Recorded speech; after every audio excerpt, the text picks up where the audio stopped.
Server ना, server कहने का मतलब कुछ चीजें अलग नहीं रहेगा, बस क्या रहेगा, यूआरएल चेंज रहेगा, कहीं वो यूआरएल दूसरे सर्वर पे इंटीग्रेट करेगा और वो वाला यूआरएल दूसरे सर्वर पे इंटीग्रेट करेगा। तो लोकल सर्वर पे क्या होता है हमारा डेवलपमेंट, और डेवलपमेंट की टेस्टिंग की जाती है किस पे, डेव सर्वर पे। डेव सर्वर पे जब यूनिट और इंटीग्रेशन कंप्लीटली जब परफॉर्म हो जाएगा तब उसे डिप्लॉय कर दिया जाएगा क्या, टेस्टिंग सर्वर पे, यानी कि क्यूए सर्वर पे। और वहाँ पे जब चीज़ें परफॉर्म हो जाएगी तब उसे डिप्लॉय कर दिया जाएगा कहाँ पे, यूएटी पे। और यूएटी क्लाइंट है, वो चीज़ें बनवाया, वो भी अपने पॉइंट ऑफ व्यू से क्या करेगा, एक बार देखेगा सही से चल रहा है कि नहीं। ठीक, तो ये 4 तरीके के सर्वर थे, इसे भी बताएंगे अभी आगे, इसे भी बता तो दिया है तो यही चीज़ है, लेकिन इसके बारे में थोड़ा और डीप में समझे। ठीक, यस। अब बात कर लेते हैं सिस्टम टेस्टिंग की।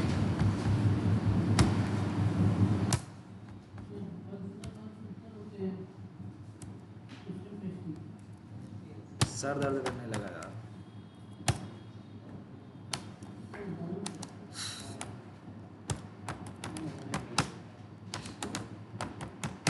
सिस्टम टेस्टिंग, ठीक है। पहला क्या है हमारा, नॉन फंक्शनल।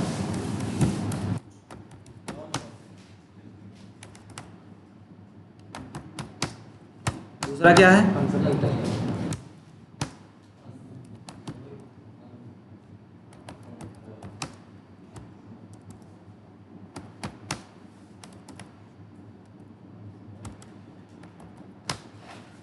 देखो अब फंक्शनल टेस्टिंग में नोट करते जाओ आप लोग, नहीं तो हम बोल दे रहे हैं इसमें, लिख दे क्या, चलो ठीक।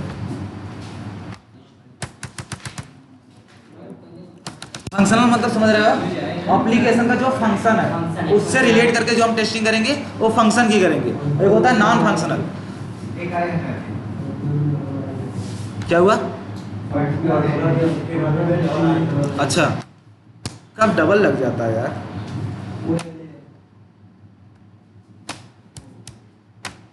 अब सही है, चलो ठीक। तो हम फंक्शनल की पहले बात कर लेते हैं ना। तो देखो जो एप्लीकेशन होता है, जैसे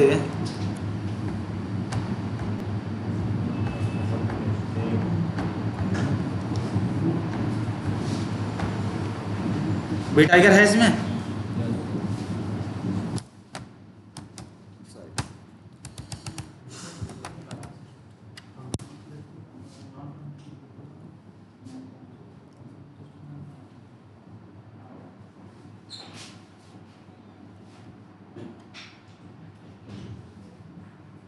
देखो अब यूजर नेम यहाँ पे मान लो फिल कर दिया, ठीक, और पासवर्ड भी कुछ भी फिल कर दिया, इतना समझ में आ रहा है नहीं। यूजर नेम जो पासवर्ड फिल हुआ ये कहाँ पे हुआ, एप्लीकेशन पे हुआ ना। ये क्या है, एक फंक्शन है जहाँ पे चीज़ें क्या कर रहा है, एक्सेप्ट कर रहा है। लॉगिन बटन पे अगर हम क्लिक करेंगे तो ये नेविगेट करेगा किस पे, होम पेज पे, अगर सही क्रेडेंशियल डाले हैं तो ये क्या है, एप्लीकेशन का फंक्शन है ना। अब मान लो इस एप्लीकेशन की जो सर्वर है, सर्वर पे हम एक साथ, जैसे मान लो अगर एक एप्लीकेशन को एक टाइम पे एक ही बंदा चला रहा है तब एप्लीकेशन क्या होगा, बहुत फास्ट होगा। और एक एप्लीकेशन को एक ही टाइम पे 10 बंदे चला रहे हैं अब थोड़ा स्लो होगा ना। वो क्या होता है, परफॉर्मेंस टेस्टिंग होता है। एप्लीकेशन के सर्वर में क्या देंगे, लोड देंगे। एक होता है लोड टेस्टिंग, एक होता है परफॉर्मेंस टेस्टिंग, एक होता है वॉल्यूम टेस्टिंग, एक होता है क्या, सिक्योरिटी टेस्टिंग। ठीक, ये 4-5 तरीके के। एक होता है कैपेबिलिटी टेस्टिंग, एक होता है रिस्पॉन्सिव टेस्टिंग, ये नॉन फंक्शनल के अंदर आएंगे।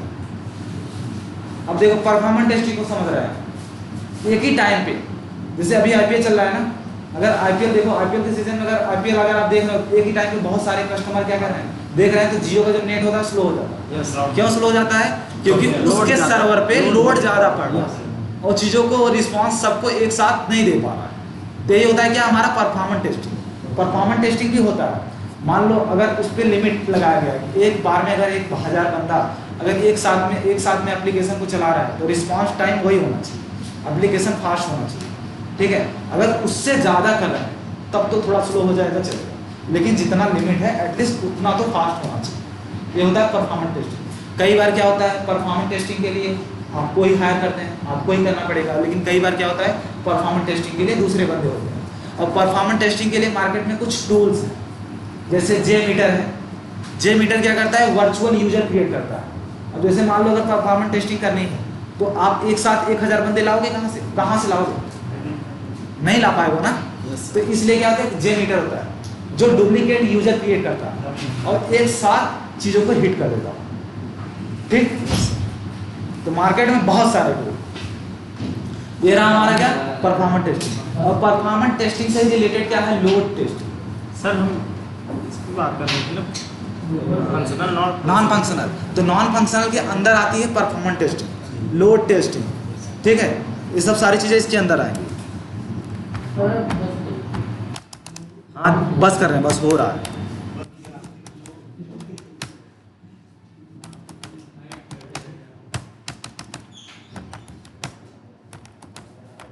फंक्शनल का है या नॉन फंक्शनल? नॉन फंक्शनल का, नॉन फंक्शनल के अंदर लिख रहे हैं ना।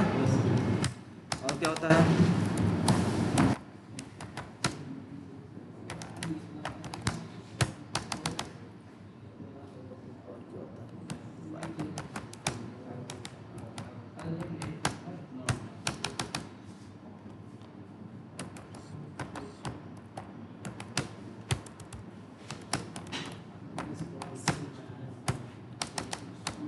और भी बहुत सारे टेस्टिंग है। जब हम STLC पढ़ेंगे ना तब उसमें कंप्लीट डिस्कस करेंगे कितने टेस्टिंग होते हैं, क्या टेस्टिंग कौन परफॉर्म करेगा और किस लेवल पे टेस्टिंग होती है। तो ये नॉन फंक्शनल हो गई। अब इसकी बात करते हैं।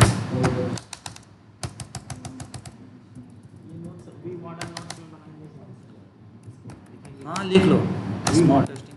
हाँ ये देखो, टेस्टिंग जो होता है जरूरी नहीं कि बी मॉडल के लिए कम एप्लीकेबल है, ये टेस्टिंग सारे मॉडल के लिए एप्लीकेबल है। हाँ बी मॉडल पढ़ा रहे हैं, लेकिन बी मॉडल में भी टेस्टिंग हो रही है, स्पार्क मॉडल में भी टेस्टिंग हो रही है, वाटरफॉल मॉडल में। तो ऐसा नहीं कि सारे में टेस्टिंग अलग अलग होगी, है ना, सारे में टेस्टिंग एक ही होगी, बस हर एक मॉडल का अप्रोच थोड़ा अलग अलग बताएंगे। अभी सिर्फ नाम बता रहे हैं। ठीक,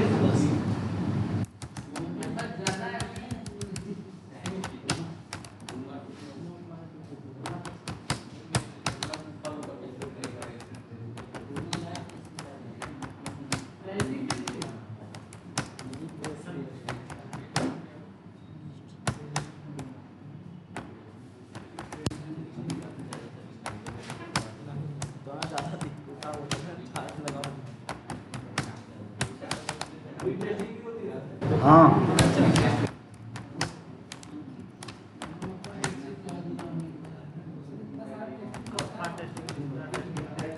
आप करोगे हम करेगा देखो बता रहे हैं, ये सब सारी चीजें जरूरी नहीं कि हम सारे ही परफॉर्म करें। ज्यादातर मोस्टली अगर परफॉर्म होता है तो स्मोक, रिग्रेशन, सैनिटी और रीटेस्टिंग, यही 4 तरीके की टेस्टिंग ज्यादा परफॉर्म होती है। कभी कभी क्या होता है, ये चीजें भी परफॉर्म, जैसे अल्फा, बीटा, मंकी, ये सारी चीजें भी करना पड़ता है कभी। और भी टेस्टिंग है। ठीक है, तो अभी हमने किस पे बात किया, कंप्लीट बी मॉडल के बारे में। सिस्टम टेस्टिंग के अंदर 2 तरीके की टेस्टिंग होती है, फंक्शनल, नॉन फंक्शनल। किसके अंदर कौन सी टेस्टिंग होती है ये बता दिया। अब देखो अगले वाले क्लास में हम डिस्कस करेंगे ये सारी टेस्टिंग होती क्या। ठीक, और इसके डिसएडवांटेज और एडवांटेज जान लेते हैं बी मॉडल के। बी मॉडल की सबसे बड़ी डिसएडवांटेज क्या है कि इसमें डॉक्यूमेंट बहुत ज़्यादा होता है। सबसे बड़ा पहला पॉइंट तो यही। एडवांटेज है या डिसएडवांटेज, डॉक्यूमेंट बहुत होती है और ये क्या होता है, बहुत कॉस्टली होता है। क्योंकि कॉस्टली इसलिए होता है क्योंकि टेस्टर इसमें पहले से इन्वॉल्व रहता है, रिक्वायरमेंट गैदरिंग से ही टेस्टिंग स्टार्ट कर देता है ना। और जब रिक्वायरमेंट गैदरिंग से ही टेस्टिंग स्टार्ट करेगा तो टाइम जाएगा, और टाइम जाएगा तो कॉस्टली होगा। 2 ये क्या है, डिसएडवांटेज। ठीक, और एडवांटेज क्या है, एक क्वालिटी बहुत अच्छा प्रोवाइड करेगा क्योंकि टेस्टिंग पहले से ही हो रही है, है ना, क्वालिटी अच्छा प्रोवाइड करेगा, ये एडवांटेज है। और भी 1-2 पॉइंट हो सकते हैं लेकिन मैं क्लियर नहीं हूँ, श्योर नहीं, कल की क्लास में डिस्कस कर लेंगे। क्या